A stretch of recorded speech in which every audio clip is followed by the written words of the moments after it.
¿Tu inodoro está constantemente goteando o haciendo ruido?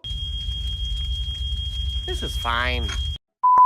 Puede ser momento de reemplazar la aleta dentro del tanque de tu inodoro, mejor conocida como el sapito. Primero, cierra el suministro de agua girando la válvula en sentido horario. Descarga el inodoro para drenar la mayor cantidad de agua posible. Desconecta la antigua aleta del mango de descarga y retírala del tanque. Limpia el asiento de la aleta para eliminar cualquier residuo o acumulación. Instala la nueva aleta asegurando de que encaje correctamente sobre su asiento. Vuelve a abrir el suministro de agua y descarga el inodoro para probar la aleta en busca de fugas. Ajusta la longitud de la cadena o la posición de la aleta si es necesario para un rendimiento óptimo. Y ahí lo tienes, una solución rápida y sencilla para un inodoro que hace ruido o tiene fuga. Recuerda realizar un mantenimiento regular para que